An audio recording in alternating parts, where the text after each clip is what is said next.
Hello' guys, মই এতিয়া বৰ্তমান আছোঁ আমাৰ পথাৰখনত। আৰু গাইজ ইমানে আনন্দ উঠিছে কিনো ক'ম আৰু।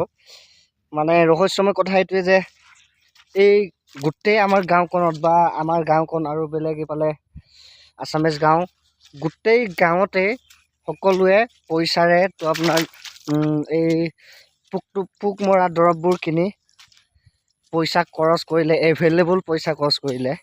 মানে এখন ঘৰতে মেক্সিমাম 1500 টকাটো গৈছে দৰৱ কিনোতে, আৰু এক্সট্ৰা সেই কিবা চেটিওৱা সেই বক্সটোৰ নাম কি আছিলে, আৰু যিখিনি সেইটো কিনিছে, সেইটোত 1500 টকা। মানে এখন ঘৰত মেক্সিমাম প্ৰায় 2-3 হাজাৰ টকা খৰচ হৈছে। কিন্তু আমি 1 টকা এটা খৰচ নকৰাকৈ ভগৱানৰ আশীৰ্বাদত আমাৰ এই ধানবোৰ এতিয়া অলপ ভাল হৈ আহিছে। হয়, আমাৰ এইবোৰ প্ৰয়োগ নকৰাৰ বাবে আমাৰ ধানবোৰ বেয়া হৈ গৈছিলে, বা বেলেগতকৈ আমাৰ ধানবোৰ এতিয়াও ইমান ভাল হোৱা নাই। তথাপিও যে এটকা এটা খৰচ নহ'ল, সেইটোৰ বাবে ধন্যবাদ জনাইছোঁ মই এই আমাৰ এই পথাৰখনৰ পৰা এই ভগৱানক। সম্ভৱ কালি ইমানেই বেছি ৰ'দ দিছিলে, ৰ'দৰ প্ৰকোপত এই পোকবোৰ চাগে ধ্বংস হৈ গ'ল, তেনে মোৰ অনুভৱ। আৰু ইয়াত দেখা পাইছে এতিয়া ক'তো নাই পোক, ক'তো নাই। এইটো কি এতিয়া পোক ক'তো নাই গাইজ, এটাও নাই। আৰু আমাৰ এই হেৰি দৰাৰ সিপালে আমাৰ খুৰাৰ মেডিচিন প্ৰয়োগ কৰোঁতে মেক্সিমাম এই 3 বিঘাত গৈছে 150 3 টাইম 500-750 টকা গৈছে সিহঁতৰে। কিন্তু আমাৰ 1 টকা খৰচ নহ'ল বাৰু। আৰু ঠিকে আছে, সিহঁতে খৰচ কৰিছে বাবে সিহঁতৰ আমাৰ ধানতকৈ সিহঁতৰ বেছি ভাল হৈ আছে। এয়া আমাৰ ধানবোৰ চাওক, আৰু এইবোৰ চাওক, এইবোৰ পূৰা চাপৰ হৈ আছে।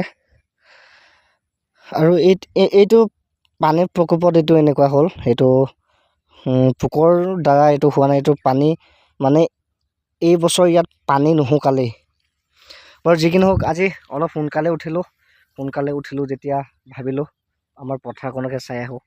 মই কালি দৰৱ কিনিবলৈ যোৱাৰ কথা আছিলে, কিন্তু কালি নহয়, 15 আগষ্টৰ দিনাখনেই মই যোৱাৰ কথা আছিলে। আৰু মায়ে হাক দিলে যে 15 আগষ্ট নাযাবি, নেক্সট ডে যাবি।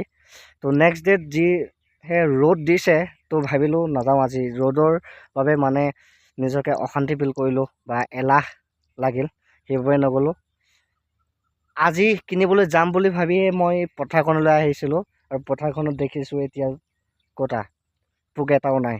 তো বাৰু যি কি নহওক, আপোনালোকক দেখালোঁ। আৰু সিফালে আমাৰ আৰু 3খন পথাৰ আছে, তালৈকে যাম ভাবিছোঁ। আপোনালোকক গ'লে দেখাম বাৰু। এতিয়া এই পথাৰখন চাই মোৰ ইমানে আনন্দ লাগিছে, কি ক'ম আৰু। মাত্ৰ বহুত আনন্দ পালোঁ আহি পিনি।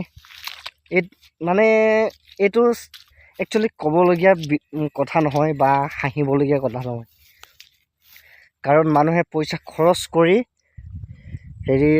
এইবোৰ মানে মানুহে এইবোৰৰ বাবে কান্দিছেও, কিন্তু আমি মানে নকৰিলোঁ। আৰু মানে কৰিম ভাবি থাকোঁতে নকৰিলোঁ। ফলত এতিয়া ভাল হ'ল বাৰু সকলোবোৰ। ভগৱানে যাতে আগলৈ এনেকুৱা নকৰে। এতিয়া মই এনেকৈ আনন্দিত হৈছোঁ বুলি ভগৱানে যাতে মোক দৃষ্টি নকৰে, সেইটোকে কৈছোঁ বাৰু। গ'লে আপোনালোকক দেখাই আছোঁ আমাৰ আৰু বাকী পথাৰখন। যাম নে নাযাম সিদ্ধান্ত হোৱা নাই। যদি যাওঁ আপোনালোকে দেখিব, আৰু যদি নাযাওঁ ভিডিঅ' ইমানতে সমাপ্ত হ'ব।